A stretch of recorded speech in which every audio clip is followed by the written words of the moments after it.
I'm just curious, could you share how big the sports memorabilia market is? The total market for sports collectibles worldwide is a little over 4 billion. And if you think about appreciation, right?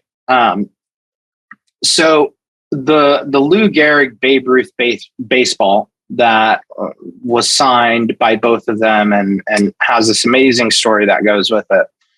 Lou Gehrig is never going to hit another baseball, right? Yep. And so there's a finite amount of supply of particular assets and particular like sub-asset classes. And through the years, assets that fall within that same category sometimes disappear. So what does that do? It adds value appreciation. It adds this bit of scarcity to similar assets that do exist and we know where they are.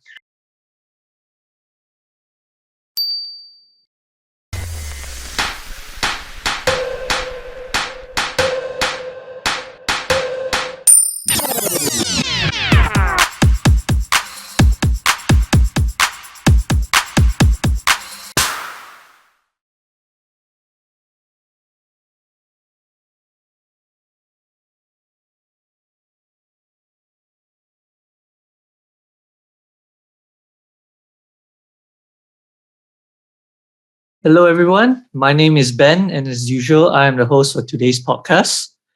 Today's guest is Niko Hosn, the CTO of RareMint. We are going to talk about the crossover between sports memorabilia and Web3 through NFTs. Welcome to the show, Niko. Yeah, thanks for having me on, Ben. Yeah, great to have you. Before we begin, tell us a little bit about yourself and how you got started in crypto. What is your favorite NFT? Yeah, so I got started in crypto in college, actually. So I got into building Bitcoin mining rigs in my dorm room. And at the time, they were just stacked in my dorm room inside of milk crates. And I was studying economics. And after school, I ended up going into TradFi, and I worked in TradFi for about a year, almost 2 years, and immediately knew that I wanted to get into crypto full time. So from there, I started, once I made that decision, I switched full time into crypto, and I've been working in the crypto industry as an engineer and somewhat of a product manager for the last almost 7 years. And my favorite NFT at the moment, because it's fresh on my mind to the potential land sale, is probably my mutant ape. Right. Cool. All right. Now on to the crux of the session. To provide some context, could you define what sports memorabilia is? Yeah, so sports memorabilia typically is any type of physical hard asset that has a piece of significant cultural or historical value. So when we think of sports memorabilia, we think of assets like a game-worn jersey, a ticket to the first World Series, a baseball that is signed by Babe Ruth, Lou Gehrig, etc.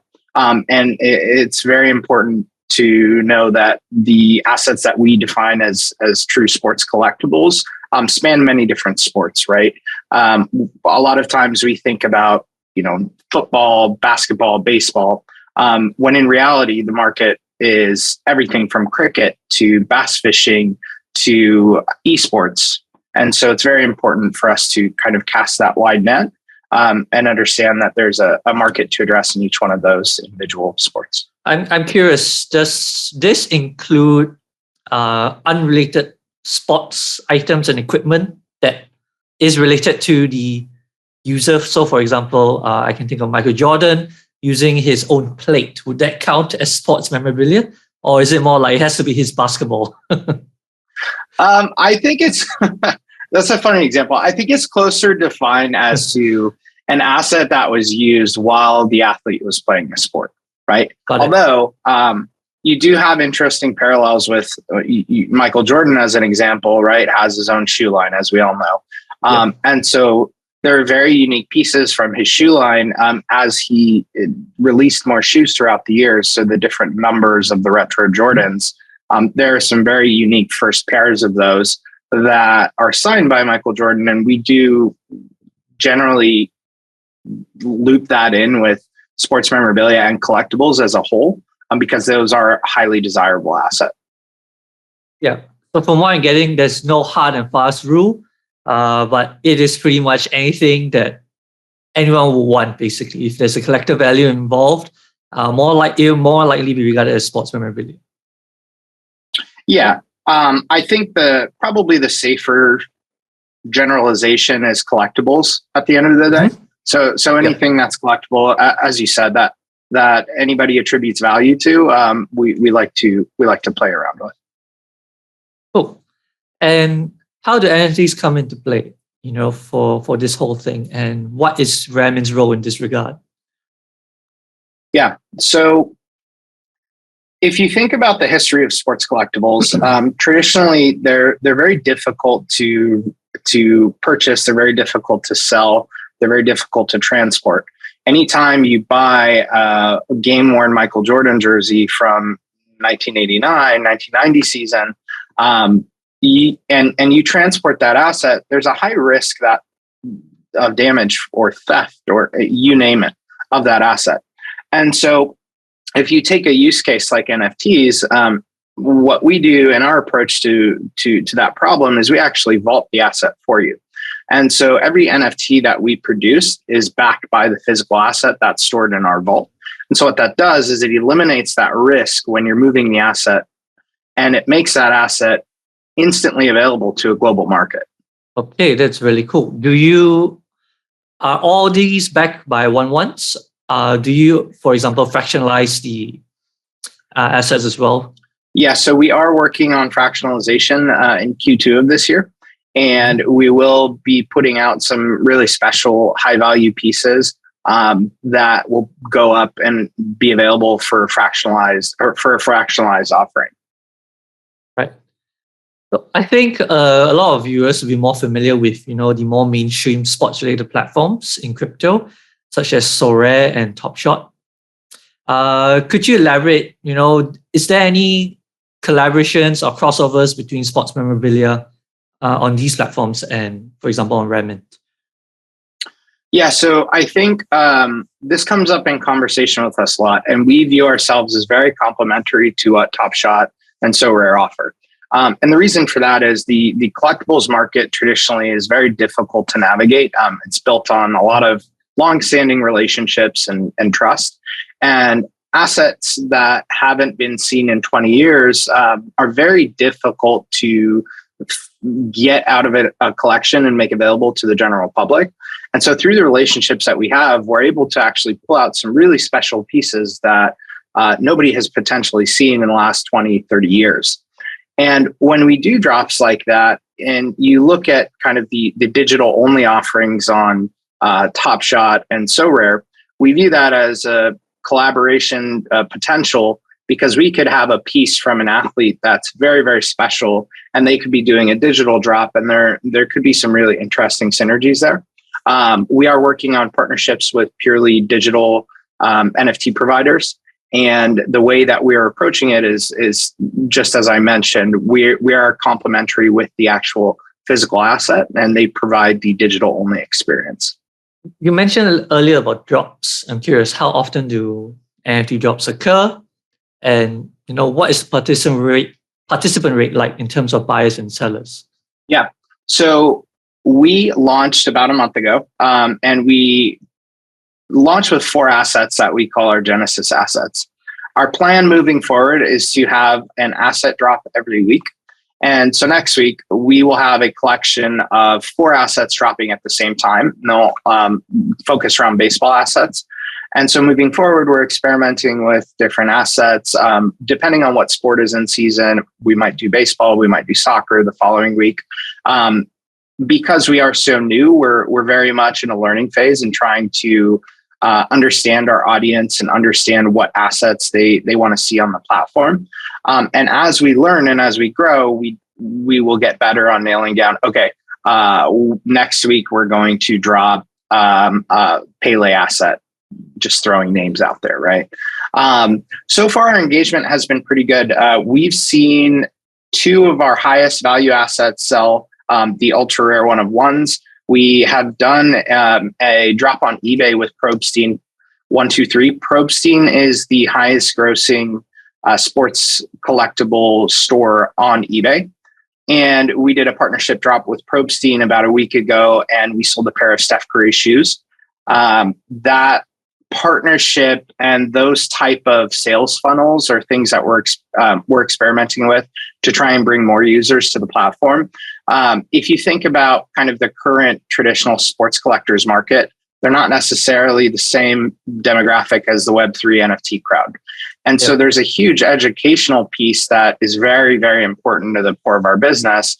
And as we experiment with these different sales funnels, we're learning very quickly that there's a lot of time that we have to spend educating and guiding the potential buyers to, okay, this is how you set up a wallet. This is how you actually make the transaction. And what we're finding is that our users actually appreciate that, because everybody knows what an NFT is now, right? And a lot of people kind of suffer from that sticker shock of, okay, I want to get into an NFT, but I have no idea I have no idea how to get into it. And the NFTs that I'm hearing about are selling for $10 million, $50 million. And it almost scares them away to a certain extent.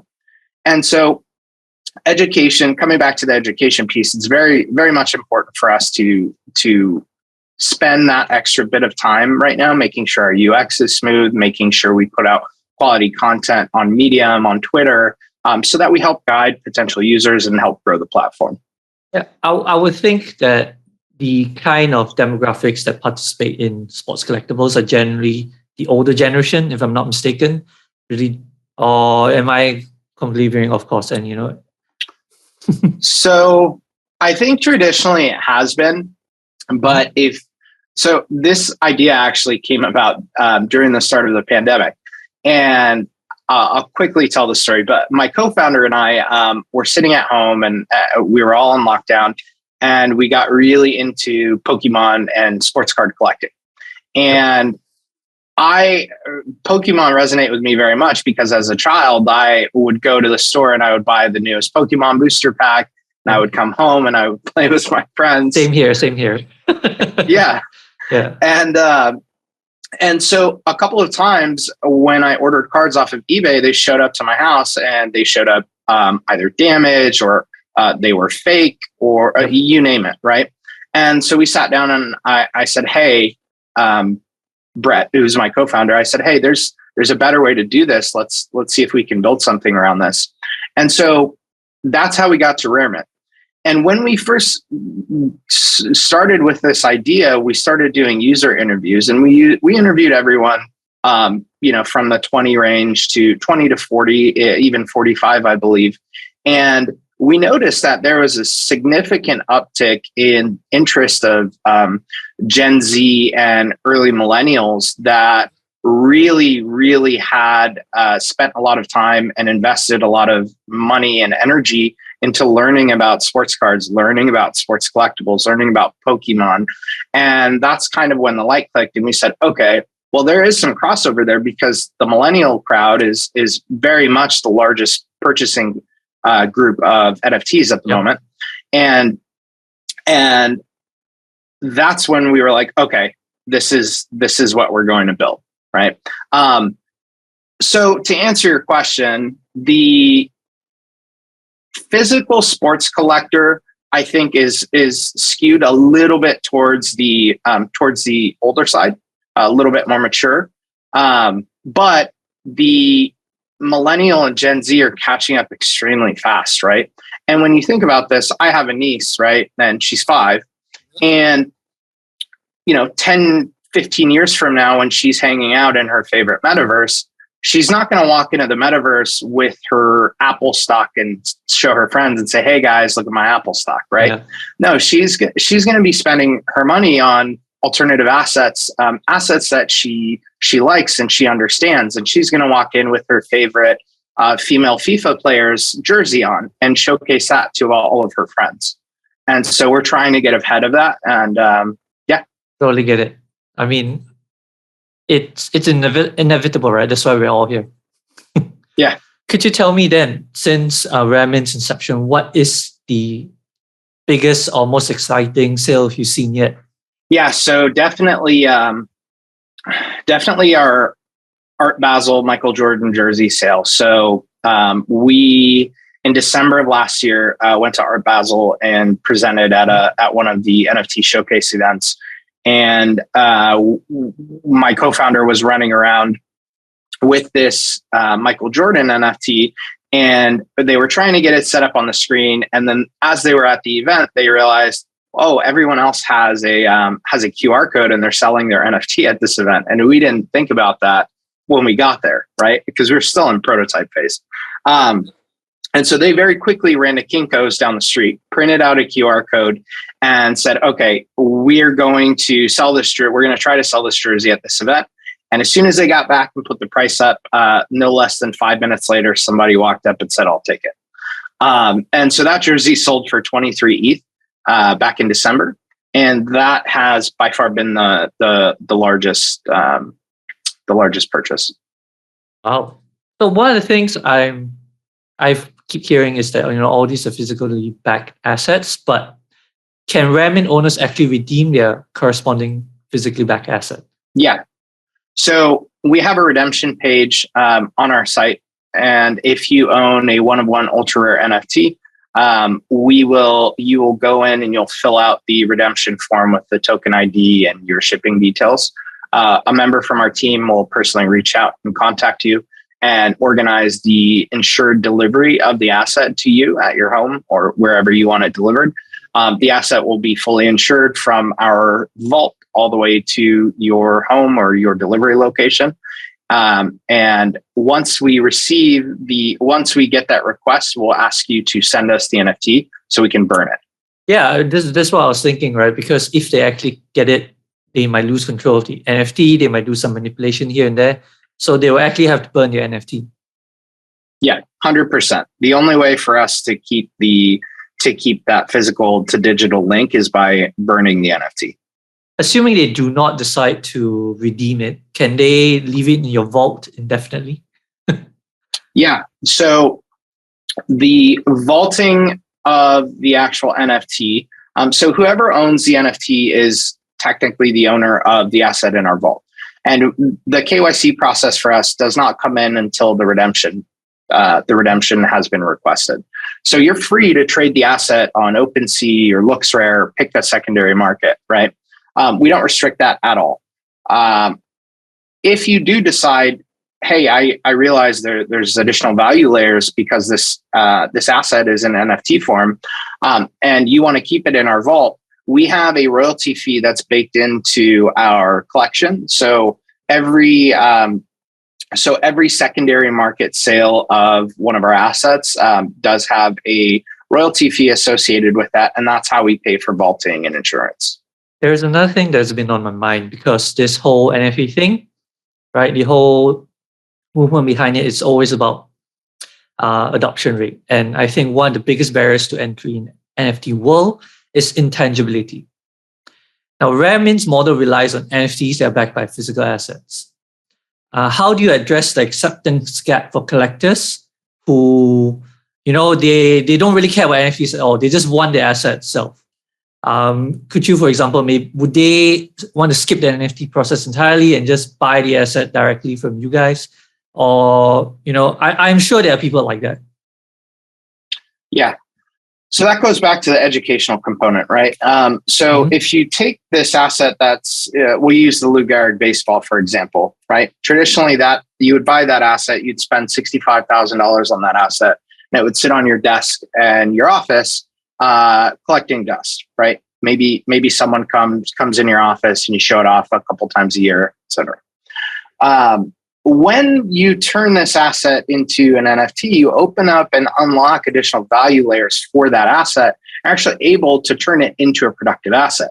If you think about a $65,000 baseball, well, you can go out and you could take a loan against that asset, and lenders are very, very comfortable with that because the NFT is actually backed by the physical asset. So you're now turning that ball that was sitting on your desk into a productive asset. You go out and perform whatever DeFi activity you want to with the money you've lent out against the asset.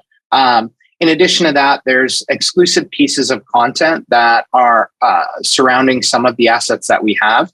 And some of those pieces of content are never before seen footage, never before seen photographs. There are letters, depending on how old the asset is. So one thing that's really big for us is this thought that every asset has an origin story.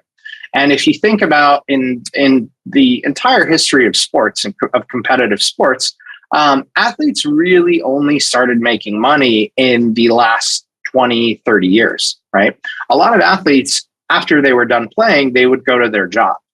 And they would go to their job at a car dealership. They would go to a diner and serve food.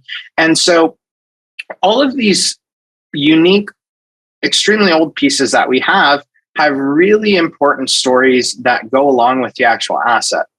They tell the story of how the asset was signed, how the provenance was generated, and we're finding that our users are very much interested in those stories. And the more pieces of content that we can unlock just adds to those additional value layers that the pure digital or the NFT can unlock for users. And right. And so, yeah, I do think at the end of the day, you do have people that are going to be more fond of having the physical asset.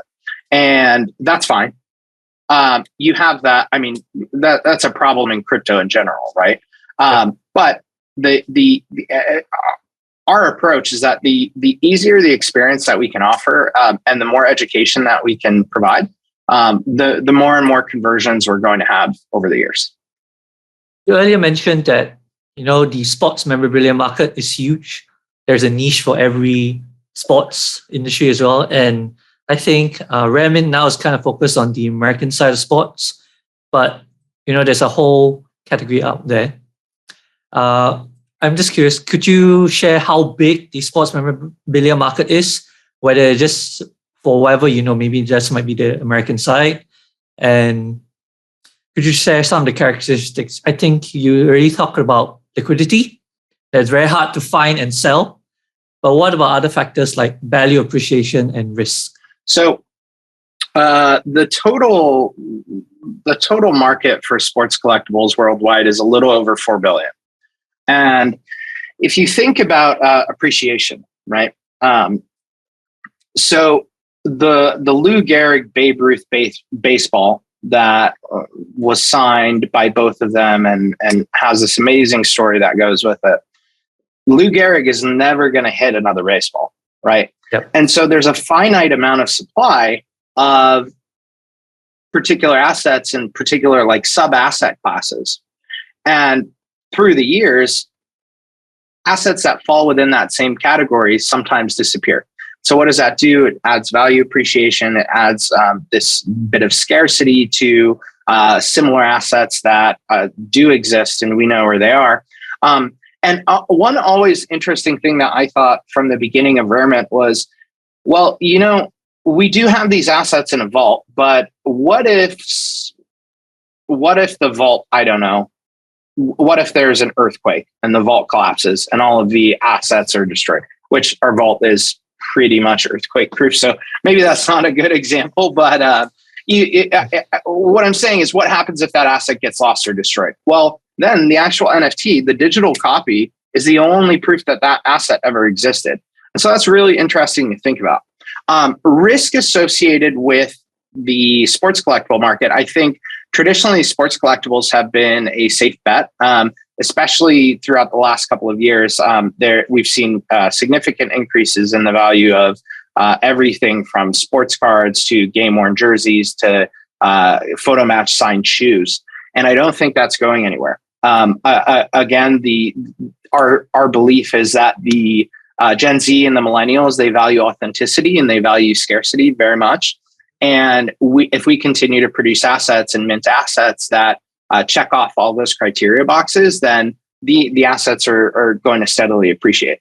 And then to finish it up with risk, I think inherently, the transportation and logistics of moving assets back around and your risks associated with buying something that is not authentic They increase exponentially when you're dealing in physical assets. When you're dealing with a trusted vendor or trusted partner that has multiple layers of authenticity verification, of provenance verification of the asset, then it's a much easier sell to potential buyers on secondary market. You kind of talked about the investment side of things. Are there any tips and tricks that you can share for budding sports memorabilia collectors or investors? Yeah. So I think there are a lot of, it can be overwhelming when you're getting into the market, just like, not just the NFT market, I mean the sports collectible market as well. The NFT market itself is very, very overwhelming if you're new. Sports collectibles are tough to really pin down. They're